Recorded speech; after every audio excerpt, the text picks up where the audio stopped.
नमस्कार दोस्तों, स्वागत है आप सभी का हमारे YouTube चैनल में। आज के इस वीडियो में हम बात करेंगे CBSE class 10 chapter 1 power sharing के छोटे छोटे 1 मार्क्स क्वेश्चंस के बारे में। ये सभी क्वेश्चंस एग्ज़ाम के पॉइंट ऑफ व्यू से बहुत ज़्यादा इम्पोर्टेंट है और आज के इस वीडियो में हम बात करेंगे 33 मोस्ट इम्पोर्टेंट 1 मार्क्स क्वेश्चंस के बारे में। तो चलिए शुरू करते हैं। Question number 1, which community is in minority in Belgium. इसका मतलब है बेल्जियम में ऐसी कौन सी कम्युनिटी है जो माइनॉरिटी में है, यानी कि जिनकी पॉपुलेशन बहुत ज़्यादा कम है। तो इसका आंसर होगा फ्रेंच स्पीकिंग पॉपुलेशन। जी हाँ दोस्तों, यहाँ पर बेल्जियम में 40% पॉपुलेशन है फ्रेंच स्पीकिंग लोगों की। दूसरा क्वेश्चन है, Belgium is surrounded by which groups of countries, यानी कि बेल्जियम की बाउंड्री कौन कौन से देशों से मिलती है। तो इसका सही आंसर है बेल्जियम की जो बाउंड्री है वो फ्रांस, नेदरलैंड, जर्मनी और लग्जमबर्ग से मिलती है। Third question, when did Belgium gain independence, यानी कि बेल्जियम को आज़ादी कब मिली। तो इसका सही आंसर है बेल्जियम को आज़ादी 1830 यानी कि 1830 में मिली। Question number 4, which language is spoken by majority of Sri Lankans, यानी कि श्रीलंका देश में कौन सी भाषा बहुत ज़्यादा बोली जाती है या किस भाषा को बोलने वाले लोग ज़्यादा हैं। तो आंसर है द सिंहाला लैंग्वेज। जो सिंहाला लैंग्वेज है वो श्रीलंका में बहुत ज़्यादा बोली जाती है। Question number 5, how many times was the Belgium constitution amended, यानी कि बेल्जियम के कॉन्स्टिट्यूशन में कितनी बार सुधार हुए। तो इसका सही आंसर है बेल्जियम के कॉन्स्टिट्यूशन में 4 बार सुधार किए गए। अगला question, question number 6, mention the 2 major social groups in Sri Lanka, यानी कि श्रीलंका में कौन कौन से 2 मेजर सोशल ग्रुप्स पाए जाते हैं। तो इसका सही आंसर है पहला सोशल ग्रुप है सिंहाला स्पीकर्स का और इनकी पॉपुलेशन 74% है, और दूसरा ग्रुप है तमिल स्पीकर्स का, इनकी पॉपुलेशन लगभग 18% है। Question number 7, the city in Belgium which is world's biggest diamond trading centre, यानी कि बेल्जियम का आखिरकार वह कौन सा शहर है जो पूरे विश्व का सबसे बड़ा डायमंड की ट्रेडिंग का सेंटर है। तो इसका सही जवाब है Antwerp. Question number 8, what is meant by vertical division of power, यानी कि पावर का वर्टिकल डिवीज़न किसे कहते हैं। तो इसका सही जवाब है जब पावर का डिवीज़न हायर लेवल से लोअर लेवल की ओर किया जाए तो इसको हम लोग वर्टिकल डिवीज़न ऑफ पावर कहते हैं।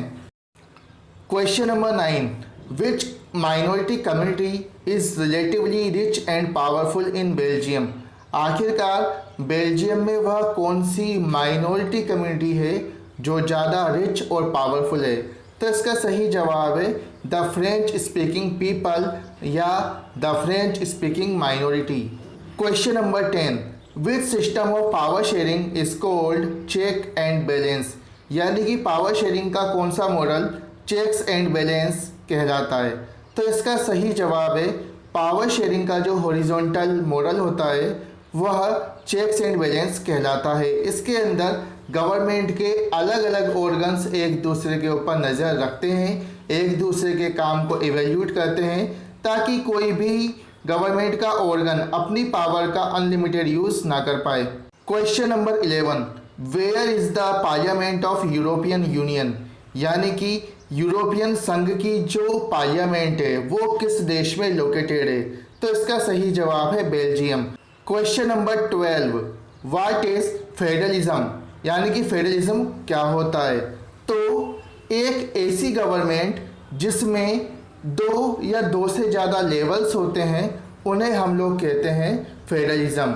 यानी कि एक एग्जांपल लेते हैं, जैसे हमारा देश भारत, तो यहाँ पर सेंट्रल गवर्नमेंट जो पूरे देश के लिए है, फिर हमने एक और गवर्नमेंट बनाई स्टेट गवर्नमेंट जो पर्टिकुलर स्टेट को गवर्न करती है, और इसके बाद तीसरी गवर्नमेंट कौन सी है, लोकल गवर्नमेंट, जिसे हम लोग जिला पंचायत बोल सकते हैं, म्यूनसिपल कॉरपोरेशन बोलते हैं। तो जहाँ पर गवर्नमेंट के एक से ज़्यादा लेवल होते हैं उसे हम लोग क्या बोलते हैं, federalism. Question number 13, who elects the community government in Belgium, कि आखिरकार बेल्जियम में कम्युनिटी गवर्नमेंट को कौन इलेक्ट करता है, उसका चुनाव कौन करता है। तो ऐसे सारे लोग जो किसी लैंग्वेज कम्युनिटी को बिलोंग करते हैं वो सारे लोग मिलकर के बेल्जियम के अंदर कम्युनिटी गवर्नमेंट बनाते हैं। इसके बाद अगला क्वेश्चन है question number 14, what is the state religion of Sri Lanka, यानी श्रीलंका का राष्ट्रीय धर्म कौन सा है या श्रीलंका ने किस धर्म को मान्यता दी हुई है। तो इसका सही जवाब है Buddhism. Next question, question number 15, what is separation of power. Separation of power से हमारा मतलब ये है कि हमने पावर का बंटवारा कर दिया। तो the separation of power is the power sharing among the different organs of government with their specific jurisdiction, यानी कि गवर्नमेंट के अलग अलग ऑर्गन्स को आपने क्या किया, पावर्स डिस्ट्रीब्यूट कर दी, लेकिन हर किसी का अधिकार क्षेत्र अलग रहेगा। जैसे कोर्ट का अधिकार क्षेत्र क्या है, सिर्फ कानून की बात करना, लोगों को कानून, लोगों को इंसाफ, लोगों को जस्टिस दिलाना। इसी तरीके से पार्लियामेंट का काम क्या है, नए नए कानून बनाना। Question number 16, which two languages are generally spoken in Belgium, कि आखिरकार बेल्जियम में वो कौन सी दो लैंग्वेजेस हैं जो बहुत ज़्यादा बोली जाती हैं। तो दोस्तों वो लैंग्वेजेस है French and Dutch. Question number 17, apart from the central and the state governments which is the third type of government practised in Belgium, कि बेल्जियम में सेंट्रल और स्टेट गवर्नमेंट के अलावा तीसरी टाइप की गवर्नमेंट कौन सी है। तो दोस्तों वो तीसरी टाइप की गवर्नमेंट है community government. Question number 18, majoritarianism is followed in which country. तो सबसे पहले हम लोग बात करते हैं कि भाई ये मेजोरिटेरियनिज्म होता क्या है। जब किसी देश में मेजोरिटी पॉपुलेशन अपनी अपनी बात चलाए, माइनॉरिटी वालों की बात ना सुने, तो इस तरीके का जो रूल है उसको हम लोग क्या बोलते हैं, मेजोरिटेरियनिज्म। और ये किस देश में सबसे ज़्यादा पाया जाता है, श्रीलंका में। Question number 19, why power sharing is essential for democracy, किसी भी डेमोक्रेसी के लिए पावर शेयरिंग क्यों ज़रूरी है। तो इसका सही जवाब ये है कि पावर शेयरिंग इससे ज़रूरी है क्योंकि पावर शेयरिंग क्या करता है, समाज के अलग अलग जो कम्युनिटी है उनके बीच में होने वाले सोशल कन्फ्लिक्ट्स को कम कर देता है और सभी को बराबरी का मौका मिलता है गवर्नमेंट में अपने रिप्रेजेंटेशन के लिए। क्वेश्चन नंबर 20, डिफाइन मेजोरिटेरियनिज्म, यानी कि मेजोरिटेरियनिज्म होता क्या है। जब किसी देश में उसकी मेजोरिटी उस देश पर रूल करे और माइनॉरिटी कम्युनिटीज़ की बात को पूरी तरीके से डिक्लाइन कर दे, उनकी नीड्स को ना समझे, उनकी विशेष को फॉलो ना करे, सिर्फ अपनी ही अपनी बात चलाए, सिर्फ मेजॉरिटी के बारे में ही सोचे, माइनॉरिटी पर बिल्कुल भी ध्यान न दे, तो इस तरीके का सिस्टम मेजोरिटेरियनिज्म कहलाता है।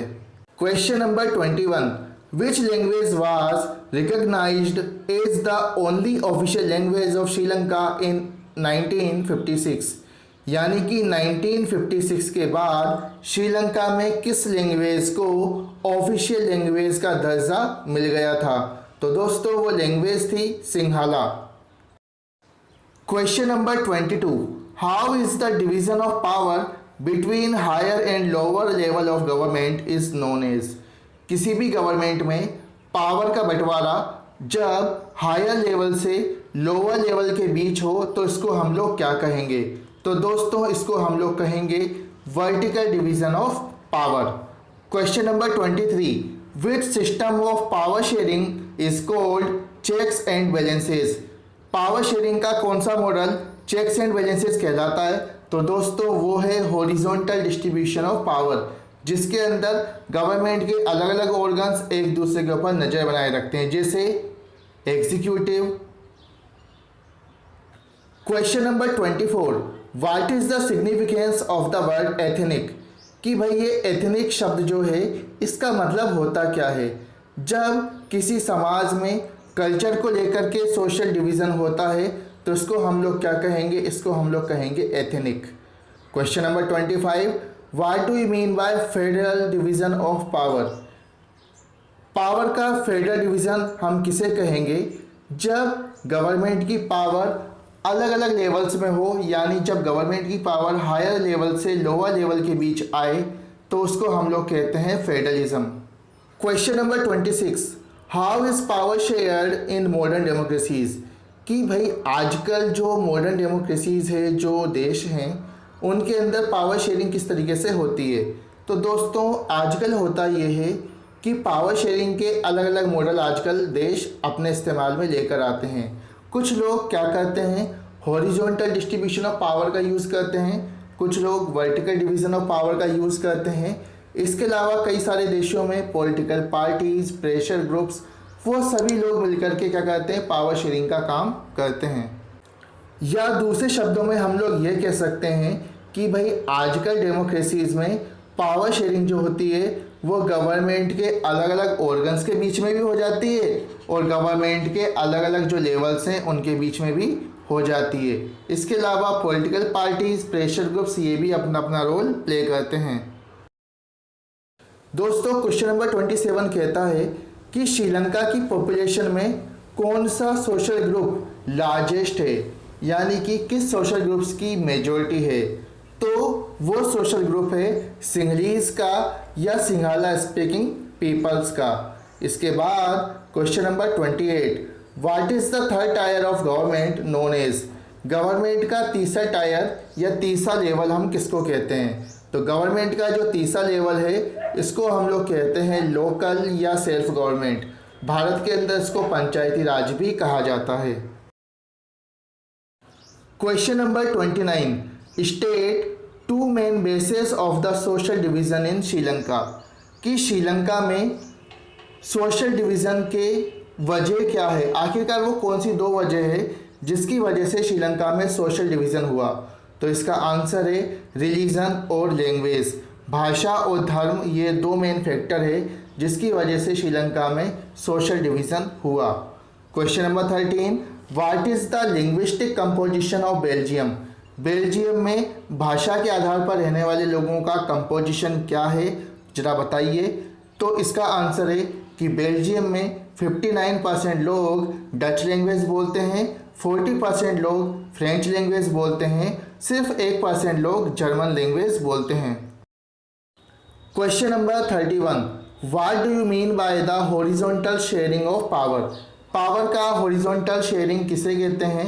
तो मैं आपको बताता हूँ कि जब किसी गवर्नमेंट की पावर उसके अलग अलग ऑर्गन्स में बराबर बराबर बांट दी जाए तो इसको हम लोग हॉरिजॉन्टल शेयरिंग ऑफ पावर कहते हैं। इसमें होता ये है लेजिस्लेचर, एग्जीक्यूटिव और जुडिशरी तीनों को बराबर बराबर क्या है, पावर शेयर कर दी जाती है। ये तीनों एक दूसरे के ऊपर नज़र रखते हैं ताकि कोई भी अपनी पावर का अनलिमिटेड यूज़ ना कर पाए।